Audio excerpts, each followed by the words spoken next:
Welcome students. तो हम previous lecture में इस चीज के बारे में चर्चा कर रहे थे पूरी बीटा 6 के बारे में कि बीटा नेगेटिव 6 बीटा पॉजिटिव 6 और इलेक्ट्रॉन कैप्चर क्या होता है पूरा, कि एक प्रोटॉन या तो न्यूट्रॉन में परिवर्तित हो रहा होगा या फिर न्यूट्रॉन प्रोटॉन में परिवर्तित हो रहा होगा।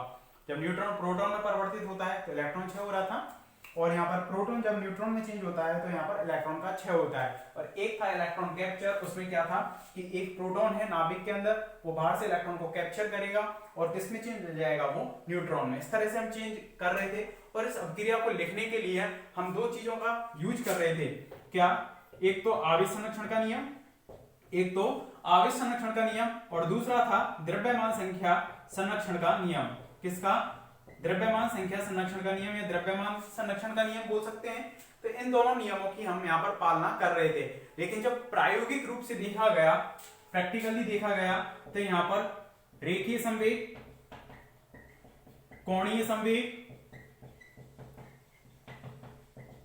रेखीय संवेग, कोणीय संवेग, और बात करें हम ऊर्जा की, इनके संरक्षण के नियम की बात करते, ऊर्जा संरक्षण के नियम, रेखीय संवेग संरक्षण का नियम, कोणीय संवेग संरक्षण का नियम, तो इनकी अनुपालना नहीं हो रही थी, मतलब इन चीज को फॉलो नहीं कर रही थी ये रिएक्शन।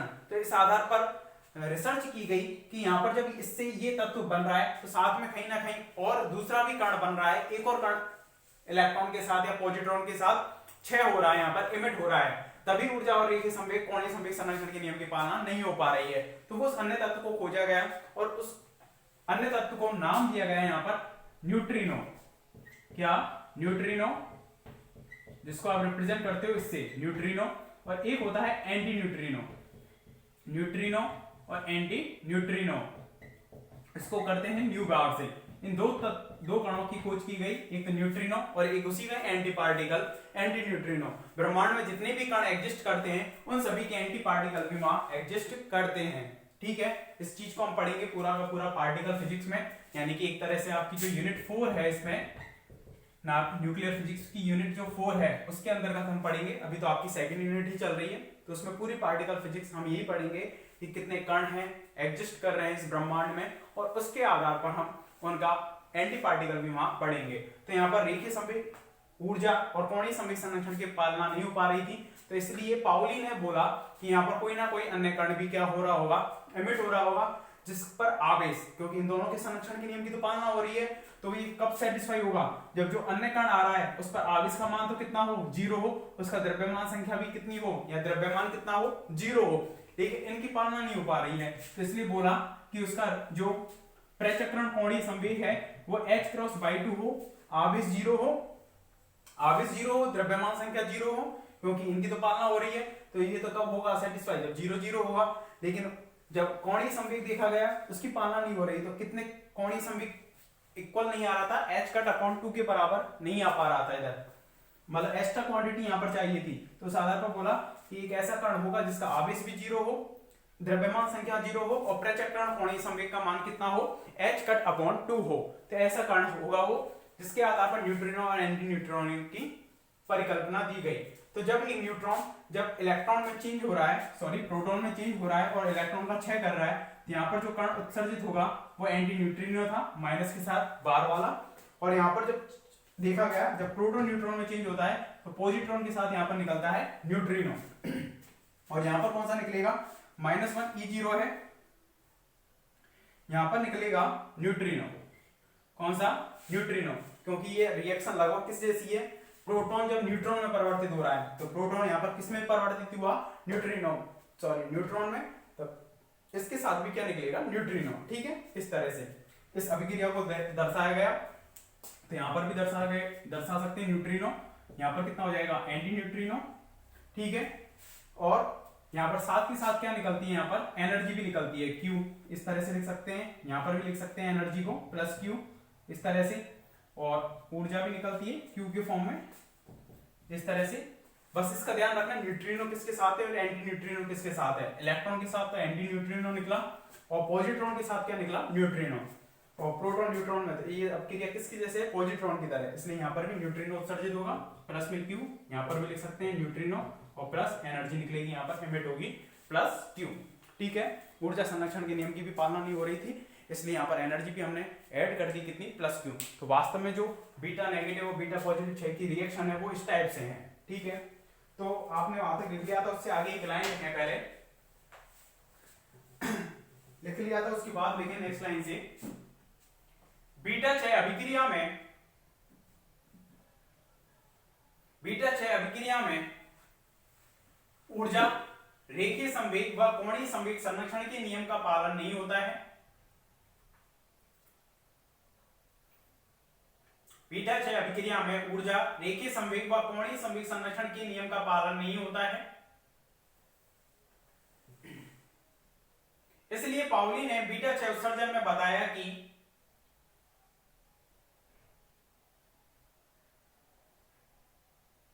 इसलिए पाउली ने बीटा क्षय उत्सर्जन में बताया कि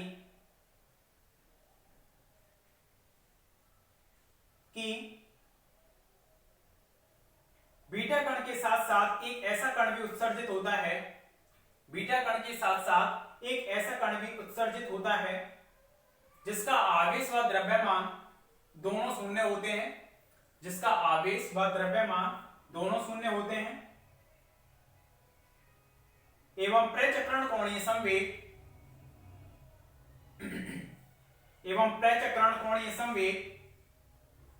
h क्रॉस या h कट अपॉन 2 होता है, एवं प्रचक्रण कोणीय संवेग h कट अपॉन 2 होता है। इस सूक्ष्म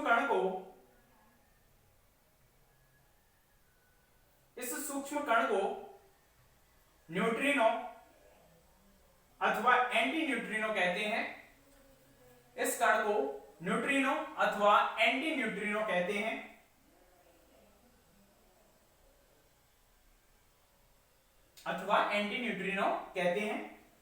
अब हेडिंग डालें इसके बाद,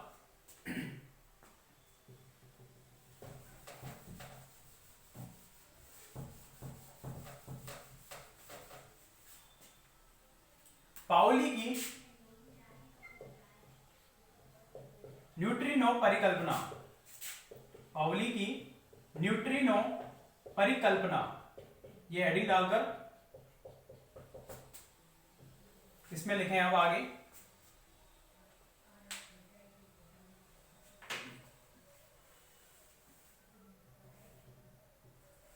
चूंकि बीटा 6 में ऊर्जा रेखीय संवेग व कोणीय संवेग संरक्षण के नियम का पालन नहीं होता है, चूंकि बीटा 6 में ऊर्जा रेखीय संवेग व कोणीय संवेग संरक्षण के नियम का पालन नहीं होता है,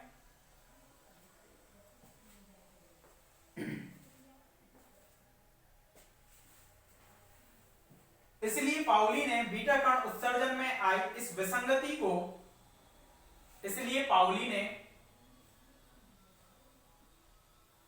बीटा कण उत्सर्जन में आई इस विसंगति को दूर करने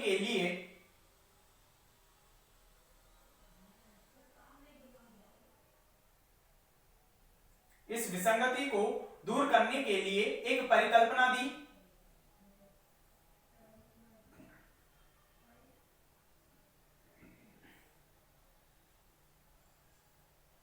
जिसके अनुसार बीटा 6 में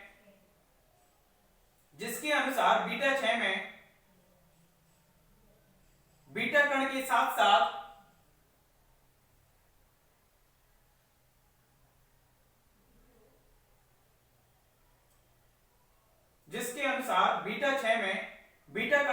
साथ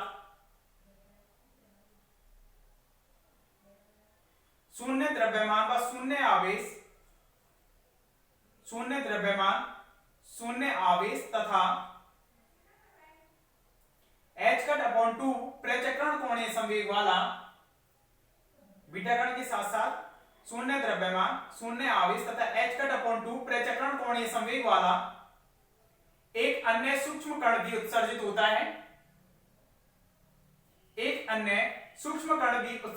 है, जिसे न्यूट्रिनो कहते हैं।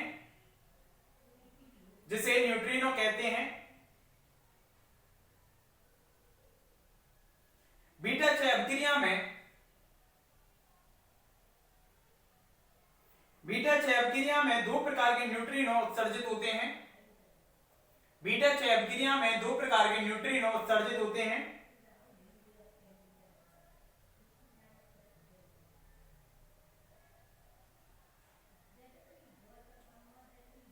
फर्स्ट लिखना न्यूट्रिनो, ऊपर लिखना है वहां पर बोर्ड पर, फर्स्ट न्यूट्रिनो, न्यूट्रिनो का साइन बना देना, न्यू की तरह है न्यू।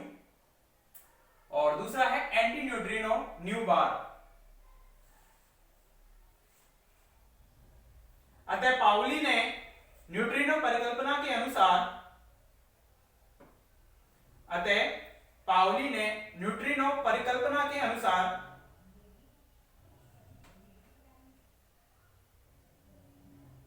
बीटा क्षय अभिक्रिया को निम्न प्रकार से प्रदर्शित किया। बीटा क्षय अभिक्रिया को निम्न प्रकार से प्रदर्शित किया।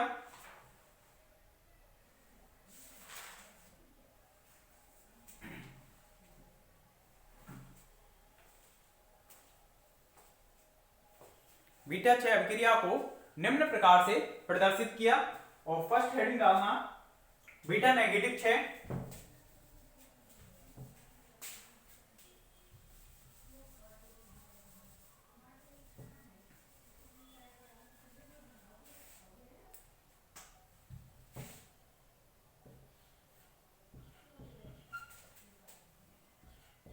और इसी तरह से लिख दो बीटा नेगेटिव क्षय को लिख दो एंटी न्यूट्रिनो के साथ, प्लस क्यू जोड़ना है, न्यू प्लस क्यू जोड़ना है इसमें, और इसमें भी न्यू प्लस क्यू जोड़ना है, तीनों बीटा पॉजिटिव। और थर्ड लिख देना इलेक्ट्रॉन कैप्चर, इलेक्ट्रॉन प्रेग्रण,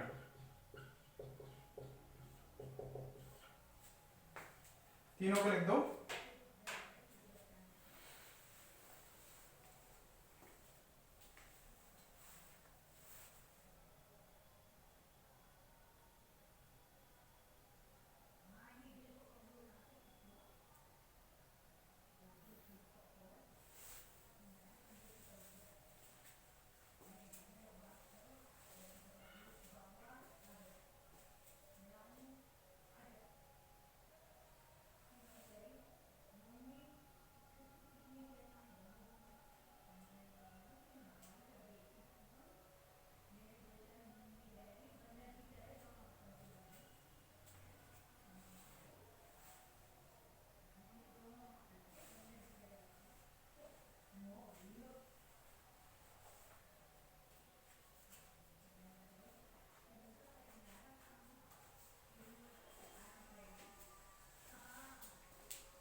और इनको लिखने के बाद नेक्स्ट हेडिंग है बीटा कणों के लिए ऊर्जा स्पेक्ट्रम। बीटा कणों के लिए जैसे अल्फा स्पेक्ट्रम पढ़ा था, इसी प्रकार से बीटा कणों के लिए ऊर्जा स्पेक्ट्रम हम पढ़ेंगे। तो उसमें विविधता आ रहा था, लेकिन यहाँ पर जो ऊर्जा स्पेक्ट्रम आता है बीटा कणों के लिए ये सतत प्राप्त होता है। देखें कि वहां पर अल्फा कणों की संख्या और ऊर्जा के मध्य हम ग्राफ खींच रहे थे, यहाँ पर हम खींचेंगे बीटा कणों की संख्या, बीटा कणों की संख्या और उनकी ऊर्जा के मध्य अगर हम ग्राफ खींचें, प्रायोगिक ग्राफ होता है ये, ऊर्जा के मध्य ग्राफ खींचते हैं। यहाँ पर कुछ भी डाटा ले सकते हैं, जैसे कि 20, 40, 60, 80, 100, इस तरह से बीटा कणों की संख्या है। एनर्जी हम मान सकते हैं 0.2, 0.4, 0.6, 0.8 और 1, ठीक है, 1.0 और 1.2, इस तरह से हम मान सकते हैं एनर्जी को। और ऊर्जा यहाँ पर है वो किसमें है, मेगा इलेक्ट्रॉन वोल्ट में है। इनके मध्य अगर हम ग्राफ खींचते हैं कि एक नाभिक है अस्थायी और उससे बीटा कणों का उत्सर्जन हो रहा है, तो यहाँ पर हर ऊर्जा का और हर टाइप का इलेक्ट्रॉन बीटा कण है वो यहाँ पर उत्सर्जित होगा। इस तरह से इसका लगभग ग्राफ आता है, इस तरह से ग्राफ आता है यहाँ पर। तो यहाँ पर देखो हर एनर्जी की संगत बीटा कणों की संख्या कुछ ना कुछ मिल रही है। 0.2 मेगा इलेक्ट्रॉन वोल्ट के संगत बीटा कणों की संख्या लगभग इतनी आ रही है, 75 की समथिंग आ रही है, इस तरह से मान सकते हैं। यहाँ पर 0.4 के संगत मैक्सिमम 100 पार्टिकल्स आ रहे हैं, मतलब हर एनर्जी के संगत हमें बीटा कण यहाँ पर मिल रहे हैं, मतलब हर ऊर्जा का बीटा कण यहाँ से क्या होगा, एमिट होगा। क्योंकि एक तरह से बीटा कण कितने टाइप के हैं यहाँ पर, बीटा पॉजिटिव भी है, बीटा नेगेटिव भी है, और क्या है, और इलेक्ट्रॉन कैप्चर भी है, अलग अलग टाइप का है। तो अलग अलग टाइप का किसी भी एक पर्टिकुलर तत्व के लिए हम देख रहे हैं, जैसे कि हमने रेडियम ले लिया, उसके लिए हम बात कर रहे हैं, तो उसके लिए जो बीटा कण है हर ऊर्जा का निकल रहा है, और जहां पर जाकर एक उसका एक विशिष्ट मान जो प्राप्त आ रहा है, किसी भी तत्व के लिए बीटा कण के लिए उसकी जो ऊर्जा है एक विशिष्ट ऊर्जा का मान प्राप्त होता है नेक्स्ट में, कि मतलब इस ऊर्जा के संगत बीटा कणों की संख्या लगभग कितनी हो गई है, 0। इस ऊर्जा के संगत यहाँ पर जितनी एनर्जी होगी लगभग 1.2 से अधिक होगी, 1.3 मान सकते हैं, उसके संगत बीटा कणों की संख्या कितनी हो गई, 0। तो इस पॉइंट को बोलते हैं हम यहाँ पर अंत्य बिंदु ऊर्जा, यानी कि लास्ट पॉइंट है किसका, एनर्जी का, अंत्य बिंदु ऊर्जा। मतलब इससे लगभग मान सकते हैं कि 1 या 2 पार्टिकल इमिट हो रहे होंगे हाई एनर्जी से। इससे इमिट होने वाली जो पार्टिकल्स की संख्या क्या होगी, बहुत कम होगी, लगभग मान सकते हैं 0 होगी, 1 या 2 पार्टिकल मुश्किल से निकलते हैं। तो लिखें इसमें बीटा कणों के लिए ऊर्जा स्पेक्ट्रम हेडिंग डालकर पहले ग्राफ को बनाएं।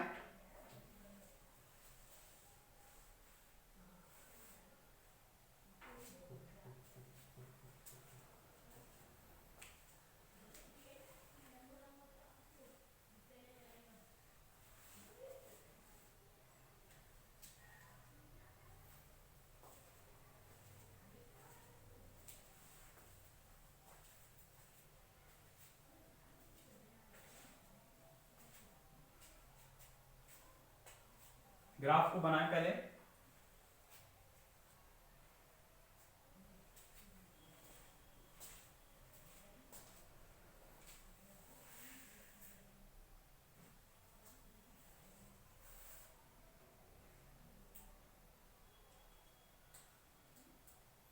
और लिखें इसमें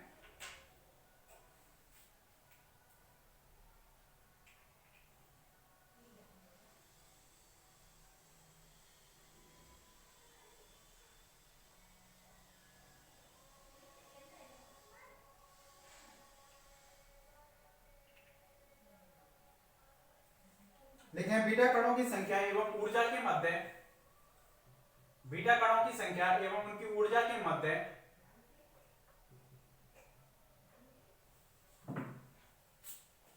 उनकी ऊर्जा के मध्य खींचा गया ग्राफ, उनकी ऊर्जा के मध्य खींचा गया ग्राफ बीटा कणों का ऊर्जा स्पेक्ट्रम कहलाता है, बीटा कणों का ऊर्जा स्पेक्ट्रम कहलाता है। किसी रेडियोएक्टिव तत्व से,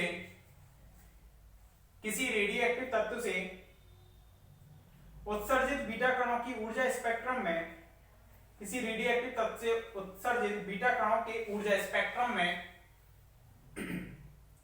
निम्न विशेषताएं पाई जाती हैं।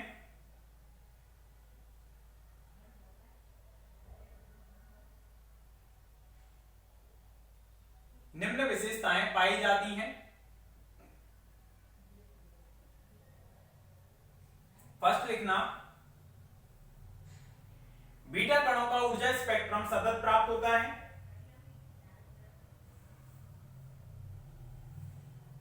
बीटा कणों का ऊर्जा स्पेक्ट्रम सतत प्राप्त होता है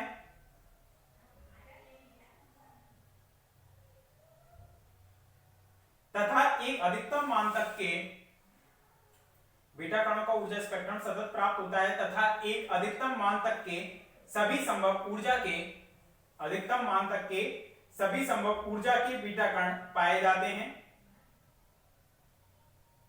सभी संभव ऊर्जा के बीटा कण पाए जाते हैं।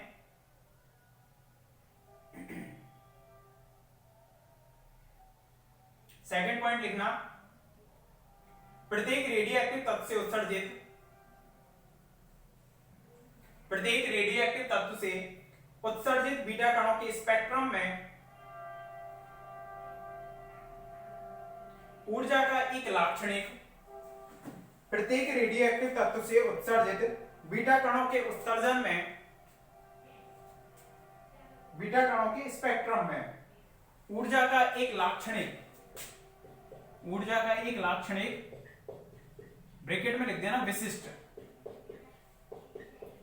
लाक्षणिक ब्रैकेट में लिख देना, विशिष्ट मान प्राप्त होता है जिसे अंत्य बिंदु ऊर्जा कहते हैं,